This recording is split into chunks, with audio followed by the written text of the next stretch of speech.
E aí, pessoal? Bem-vindos a mais uma análise visual. Hoje a gente vai fazer uma viagem no tempo. Imagina a cena. O Brasil em 1822. Gigante. Acabou de cortar os laços formais com a metrópole. Só que, e agora? É tipo olhar para uma tela em branco gigantesca e pensar, tá, mas como a gente se expressa agora? E é exatamente aí que entra o nosso papo de hoje. O romantismo. E como vocês vão ver, ele funcionou como um verdadeiro pêndulo cultural, indo de um extremo ao outro ao longo das décadas. Vamos mergulhar nessa? Isso já nos leva direto para o conceito central que vai guiar toda a nossa exploração.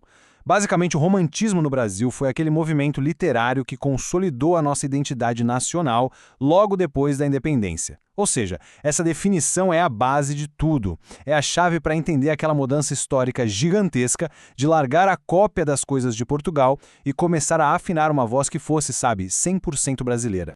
Bom, para organizar as ideias, a gente tem um roteiro super claro hoje.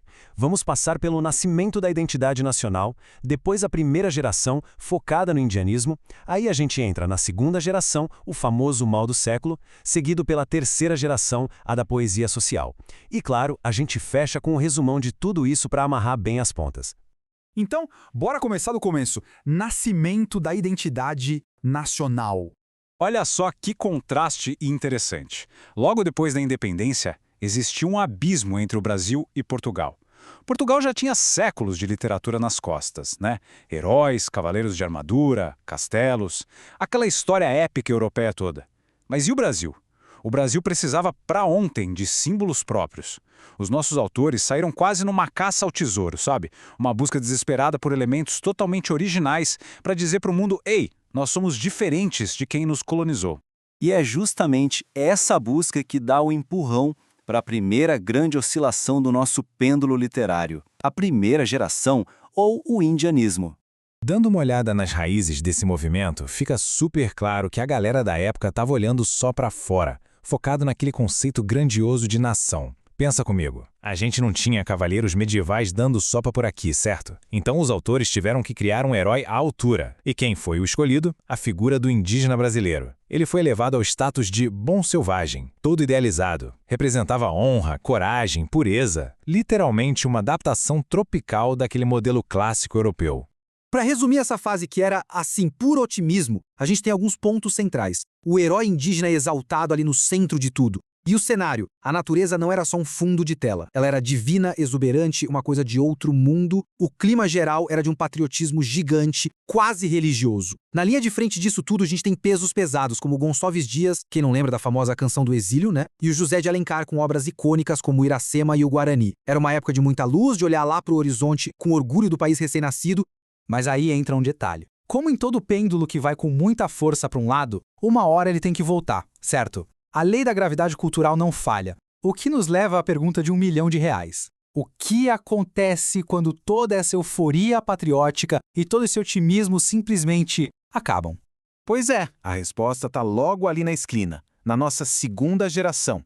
Aquela que ficou tragicamente e famosamente conhecida como o mal do século. Gente, a virada aqui foi drástica. O pêndulo voltou com tudo. A literatura esqueceu aquele sol, aquela natureza toda e mergulhou de cabeça num breu total, o interior do indivíduo. Isso rolou por uma forte influência estrangeira, mais especificamente do poeta inglês Lord Byron. Contagiada por essa estética ultra-romântica lá da Europa, essa geração simplesmente abandonou aquele projeto enorme de construir o país. Em vez disso, abraçaram uma pegada super sombria, um pessimismo pesado e um sentimentalismo, olha, no limite do suportável. De repente, as dores do eu aprisionado ficaram muito mais urgentes do que a glória da nação independente. Dá pra sentir que o contraste visual e emocional é absurdo, né? Saem de cena as florestas exuberantes e entram cemitérios, tavernas, cenários noturnos e super melancólicos. Os assuntos agora eram a dúvida existencial, fugir da realidade sonhando e, muito forte, a morte como a única saída. O amor esquece aquele final feliz. O amor virou algo inalcançável, platônico, muitas vezes até meio mórbido. Autores geniais como Álvares e Azevedo, o cara da lira dos 20 anos, e o Casimiro de Abreu são a cara desse mergulho profundo nas sombras e nas incertezas da mente humana.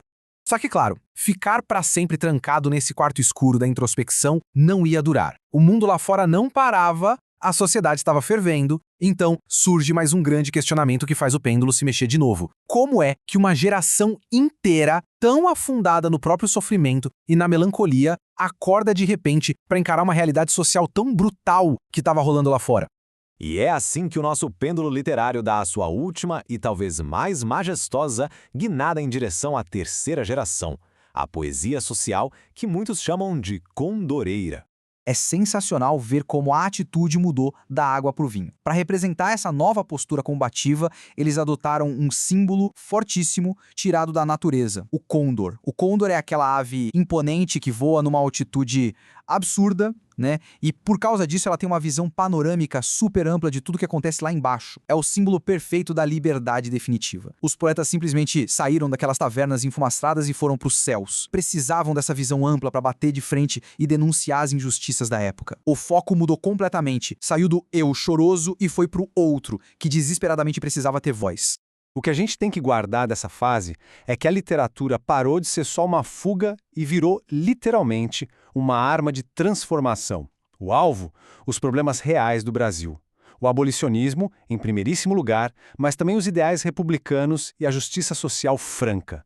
E o estilo virou de cabeça para baixo. A poesia não era mais para ser lida em silêncio no quarto, virou oratória, grandiosa, cheia de exclamações. Foi feita para ser gritada em praça pública e mobilizar multidões. O grande ícone dessa geração, sem a menor dúvida, é o Castro Alves, o eterno poeta dos escravos e autor daquele poema fortíssimo que é o Navio Negreiro. Tivemos também caras muito inovadores para a época, tipo o Souza Andrade. Ali, gente, a literatura virou ação. Bom, para fechar esse ciclo e amarrar todas essas ideias, a gente entra na nossa última etapa, o resumo das 3 fases.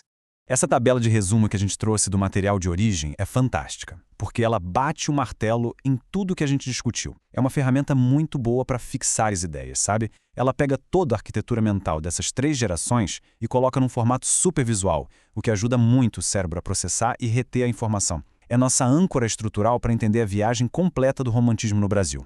Vamos dar uma dissecada nesses dados juntos, porque eles contam a história todinha dessa montanha-russa do século. Olha só o foco principal. Na primeira geração era a nação, na segunda o eu e na terceira a sociedade. Repara no personagem central como ele muda. A gente começa com o índio heróico, passa para o poeta sofredor trancado no quarto, até chegar no povo e no escravizado buscando liberdade.